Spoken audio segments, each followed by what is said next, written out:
KJZZ's original production, The Show, is supported by Banner Health, Arizona's largest nonprofit healthcare system. Last year, Banner reinvested more than $1.1 billion in community health and charity care.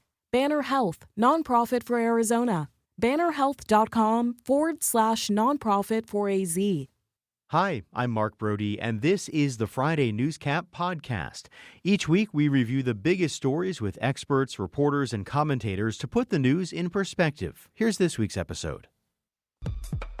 This effort by the United States Postal Service and the federal government right now is a naked attempt to inject chaos and doubt into our election system right before voting starts.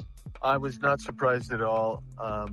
I also was not surprised by the timing of it.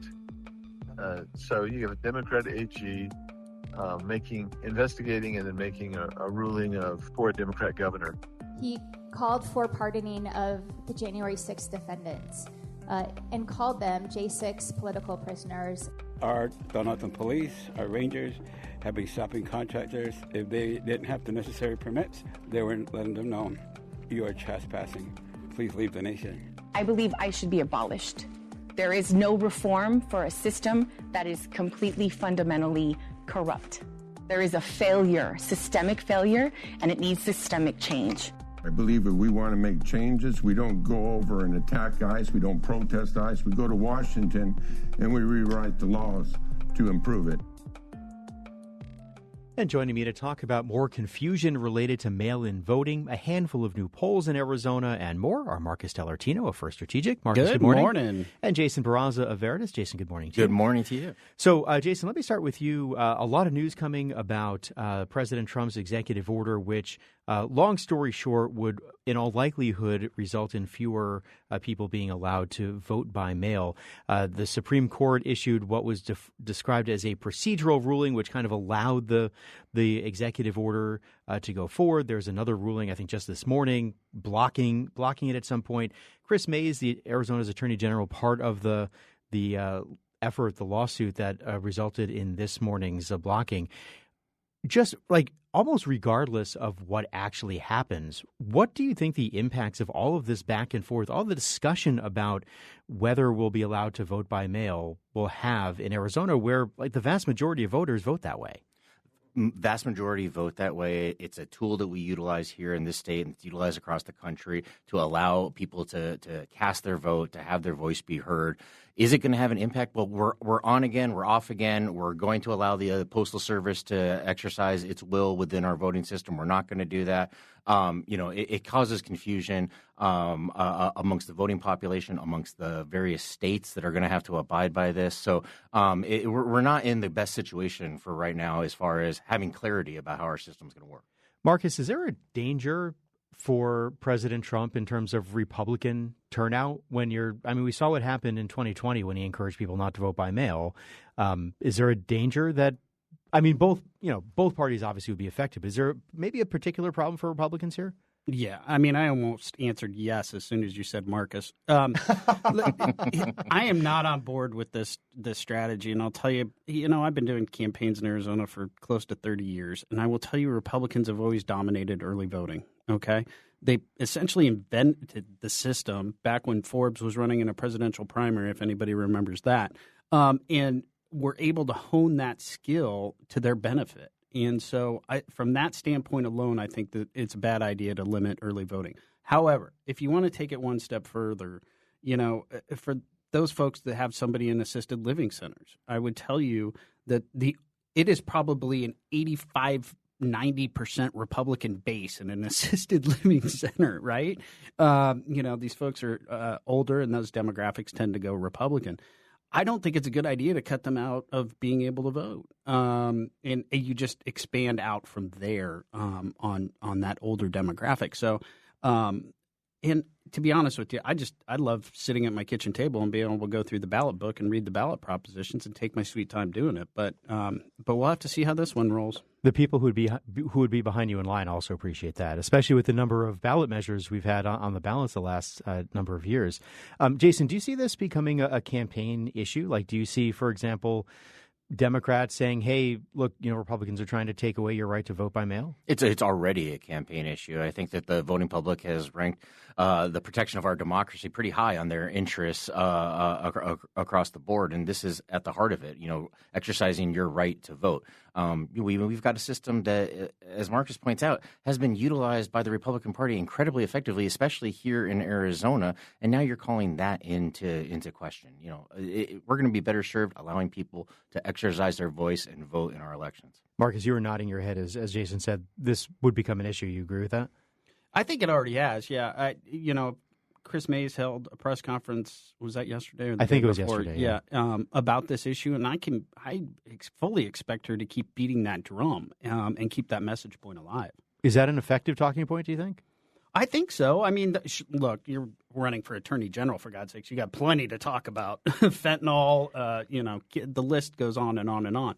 But I think it will be one thing to, voters are concerned about it. Will they have to go to their polling place, and they'll have to go find their polling place because it's probably not where they think it is. And instead of getting that ballot in the mail, it's concerning to them. All right, so one of the things that Chris Mays, I'm assuming, would rather not talk about on the campaign trail is her investigation into the governor and Sunshine Residential. This was an alleged pay-to-play scheme. We heard at the top of the show Andy Biggs saying he's not surprised that this was the outcome. There is, of course, another investigation still ongoing with the Auditor General's office with the help of the Maricopa County attorney. Jason, do you see this as continuing? Obviously, Andy Biggs is looking to make this a campaign issue. Is this one that you think will stick?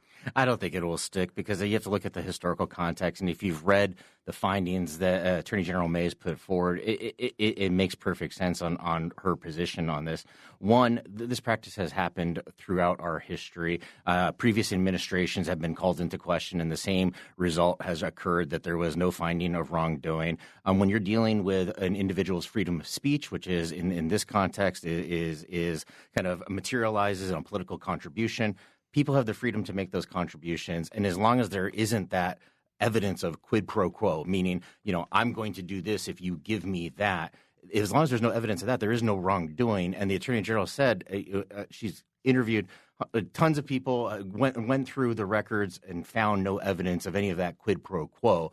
But to your point, of course, this is going to be a campaign issue. The other side desperately wants this to stick and to this be a reason for voters not to support both the governor and probably Attorney General Mays. So, it's going to be out there. It's going to be talked about. I don't think it's going to be something that's going to change people's opinion. When you talk about the investigators interviewed lots and lots of people, notably, they did not have a chance to interview Governor Hobbs herself. Is that a bad look for the governor, do you think? The governor provided her statements to that, so she was able to share her side of the story, and the Attorney General took it for what it's worth, whether that was done in person or through a written communication. It's the same answer.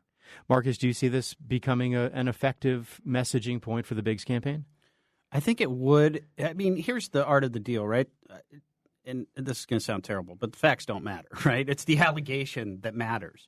And the allegation probably would work if there was some money behind it, right? It's not enough to get, a couple sentences in the newspaper and maybe a one-night, 3-minute story. You've got to put an advertising campaign against that and message it. And that's not happening. I'm not seeing a whole lot of Republican advertisements on TV, frankly, anywhere. And so if that is concerning for the whole Republican ticket at this point. Why do you think that is? I have always thought that Turning Point was going to ratchet up here and early on and want to get these Republican candidates defined before the Democrats could define them, which has been the Democrat strategy for every successful Democrat campaign in Arizona for God knows how many years now. But so there's no secret. Right. But that money somehow is not materialized. And I'm in the dark as to why.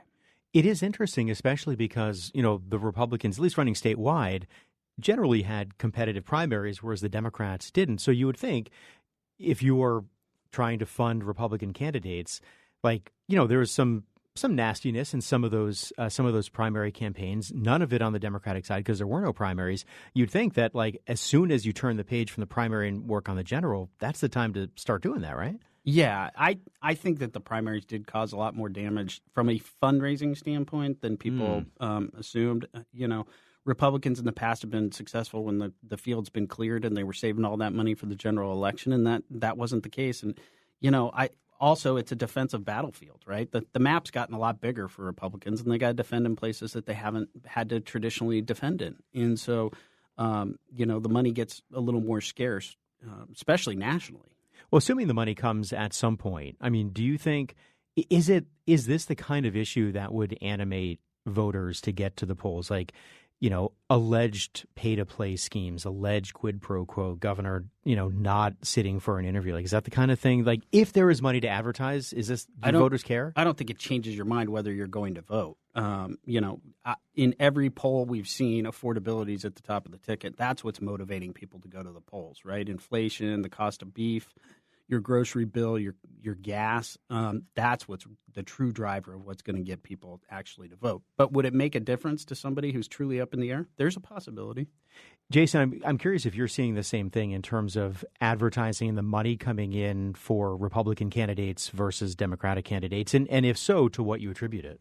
I think that the Republican candidates are kind of at an incredible point right now because they just finished their primaries, and so they had one messaging that they needed to put forward there, and most of them are now trying to pivot so that they can be more in the center, which recent history has taught us that that's kind of the place you need to be if you're going to be successful here in Arizona. And I think that one of the issues that they're having is what is that messaging that they need to bring forward for the middle. We saw Congressman Biggs made a pretty quick shift where he was trying to be kind of more moderate candidate, speak a little bit off of what your traditional turning point, talking points would be. And so I don't think that they've really defined or figured out what that message is that they can bring forward that's going to be a winning message. Interesting. I'll tell you this because it's somewhat interesting. There was an Atlantic article that came out this week, and everybody knows that, the Trump fundraising machine is insane. I mean, they're sitting on $400 million. And what traditionally has happened is the funders, the donators, instead of giving to the National Republican Senatorial Committee or RNC or their state party, whatever that is all going to the MAGA PAC. I think that's the formal name, actually.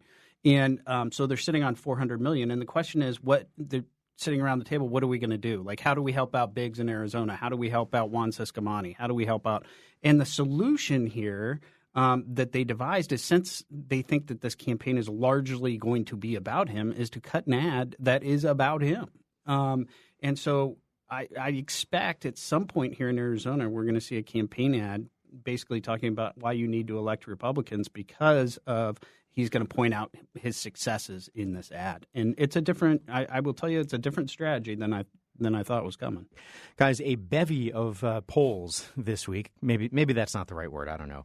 But it seems like there were some differences in the numbers, but not so much in what the numbers were saying in terms of at least this snapshot in time, a couple months out, who's leading. There was a poll from High Ground that found Governor Hobbs leading Andy Biggs by 15 points. There was a GOP internal poll from Gray House that found Governor Hobbs leading Congressman Biggs by 4 points. They all found basically the Democrats leading, at least in the top three races, governor, secretary of state, attorney general. Marcus, what do we make of these at this moment in time? You know, it's funny. There were so many polls done on this race that we literally stopped doing it. We were about to go out and do a poll and said, forget about it. There's way too many others. There's too many out there. So we're going to switch. But anyway, there's not one poll out there that says Andy Biggs is leading. There's plenty of polls that say Andy Biggs is close. And so what that tells me is this race is going to come down to turnout. I don't think anybody thinks it's going to be a 15-point blowout. I think everybody thinks it will still be a relatively close race. And in relatively close races, turnout matters.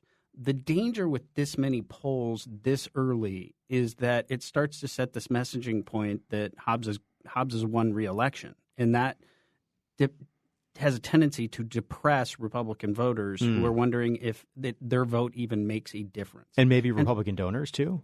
True. Save my money for something that, might win. And, that is a legit part of strategy, right? And so the Democrats are capitalizing on that, and Republicans would have done so as well, is to keep this flurry of polls going that shows that she's winning, so it depresses Republican turnout. Yeah, Jason, I guess there's maybe a danger on both sides, right? In terms of, if you're consistently shown down. As Marcus said, it could depress turnout, enthusiasm, money. But I would imagine there's a concern also if you're the Democrats and you're consistently showing up, maybe you take the foot off the gas a little bit. I don't think that point's going to hit for maybe another month if we see another round of polls come out where you have the governor still leading and our other statewide candidates still leading. I think then what's going to start creeping in is, are we going to get apathy on the Democratic side because they feel like they've already won this election, and then our voters are going to stay at home and not show up on Election Day? So it plays both ways here in that, yes, you might have one side say, well, what's the point of me showing up? I've already lost. But the other side is saying, well, what's the point of me showing up? I've already won. So the political parties and the campaigns need to keep their base active and excited and ready to get out there to vote on Election Day. Do you have a sense of, this is a pretty wide gap in terms of, yes, obviously Governor Hobbs is ahead in all these polls, and there were some last week as well, but the margin there's a pretty wide disparity. Do you have a sense of where this race actually is right now? I think that what you can take from the polls is that currently right now the Democrats and Hobbs specifically are leading. They're in the lead. Exactly how big that is up for question. And I think we're seeing the disparity, and I know this is something, Marcus, that you know quite a bit about, but the pollsters right now are trying to figure out who the electorate is going to be. And I think that's what's feeding into the differences that we're seeing in these polls, because the different pollsters are predicting that the people that show up in November are going to have different demographics. And so as they try to refine that and decide, okay, this is what we're predicting that voting base is going to look like in November, then the polls will get more and more accurate. But right now we're still trying to figure that out. Marcus, do you buy into that? Yeah, absolutely. That's definitely – there's a couple things that account for the differences in the polling, but the major one is your turnout model, meaning who's showing up. And so as you can imagine, if you are guessing that independents are showing up at a higher number than another pollster, that probably benefits Hobbs, because in all the crosstabs it shows that she's winning independents. So it's little things like that can make vast differences. But again, the art of being a pollster isn't writing questions. The art of being a pollster is picking what the turnout model is going to be. One more quick question on the governor's race polls. Significant that the governor, while she is leading, is not over 50%? I think it shows a possibility. What I'm finding most interesting, and it's repetitive from 4 years ago, but is what I call Republican guilt. And so, you've got whoever those voters are that are Republicans that are voting for Hobbs instead of Biggs, might get 2 races down, maybe 3 races. But if you're paying attention, Kimberly Yee is actually winning in some of these polls in that superintendent. Yeah. And she won 4 years ago, too. Right. So it shows that these Republicans do have a tendency to come back home. And then what's that mean for down ballot once you get to your state legislative races? And I think, Democrats are not taking their foot off the gas. I think they did years ago. But I think that they know they want to win this legislature, and so they're trying to keep their foot on the gas, and Republicans need to keep the Republicans coming home. So, Marcus, one other thing that these polls found, the Noble Predictive Insights poll looked at President Trump's approval rating, to the point you were making about, maybe we're going to start seeing some ads with, making this race about him. This poll found that Trump's approval rating in Arizona, 39%, the lowest that poll has ever found. Does that bring that strategy into question? It's what for the optimistic side of that argument. What I would say is they are right. The White House is right that ultimately this will be largely about him and his policies. Mm-hmm. And so there isn't. I think it is somewhat of a valid argument to say if it's about me, then why don't I go out and talk about my good accomplishments and try and set the record straight? True. The downside of that is, of course, you're reinforcing. Negative. Yeah. And it also may not be this message point that is specific to that district or that state. And so that gets interesting. I'd also add that, when Biden got tossed out, he was at about 11 points under. And that was what's considered sort of a watershed moment. And so, the danger here is looking at those numbers are we looking at potentially, the reverse? Jason, if you're a Democratic candidate, are you hoping that the White House will tie Republican candidates to President Trump? Absolutely. I think that's the biggest strategy the Democrats have right now, is to tie every candidate that they're facing, no matter what level we're talking about, what race we're talking about, is to tie that candidate to Trump, because we're kind of, in some ways, returning to normalcy in a midterm election where it's kind of we're now judging the White House, right? What has the White House done since their election, and is that going to create a backlash to that same party's candidates in down ballot? And I think we're starting to see that happen. Trump has been incredibly skillful at kind of avoiding or kind of rewriting how elections play out. But I think that we're coming back home to, the midterm people are looking at what the White House has done, what the president has done, and they're going to hold him accountable, and that's going to do nothing but benefit Democrats. I mean, it's kind of, to your point, like the midterms traditionally have sort of been a referendum on the current administration, maybe the current Congress. And in past years, it's maybe been a little bit less of that. But you're saying it's sort of reverting back to. I think now. Democrats are certainly hoping that we're going to come back to that, because that's just been the playbook, right? You knew that you were going to have a little bit of suppression if you had the White House, and hopefully that's what plays out. Marcus, the Republican Attorneys General Association is putting Arizona in among 13 states where they'll spend $7 million among those to boost Republican AG candidates. I guess maybe to the point you were making earlier about like where's some of the Republican money coming from, I would imagine this is at least somewhat good news for Warren Peterson. No, absolutely. It's great news for Warren Peterson. He needs to get up in the air. He needs to define himself. He was able to do that during the primary, so he has that advantage. But last night, I will tell you, I saw my first attack ad on Warren Peterson from the Chris Mays campaign, and it wasn't on regular cable. It was like over the top. So, but it was an attack. And so, Peterson needs to get up on air and define the message here quick. And I think this money helps. The missing part of this is, now that the Republican Governors Association's done this, is the DGA going to come in? Yeah. Well, and, the polls, the Republican Attorneys General Association, the polls have generally shown the current Attorney General, Chris Mays, leading, although the GOP internal one, it was a 1-point lead for Mays over Peterson. So I guess that's the question, right? Does the Democratic counterpart to the Republican Attorney General Association also come in with some money here? Certainly, I would imagine that the Mays campaign is hoping that that's the case. I mean, if you look at the bigger picture, the Attorney General won her seat by literally a handful of votes. Fewer than 300. This race should be on everyone's targets on both sides of the aisle as either defending or trying to get this seat. So as a candidate, any money's good money. You got to think that President Peterson's campaign is liking the attention that they're getting nationally. I got to think that the DAGA, that the Democratic Attorney General's Association, is going to be there for Mays as they evaluate their races across the country as well. What's interesting about the AG's race as opposed to these other races is, and this is a little inside baseball, but Republicans probably pick up like 3 points just because it's a law and order position, boots and hats, sheriffs, badges.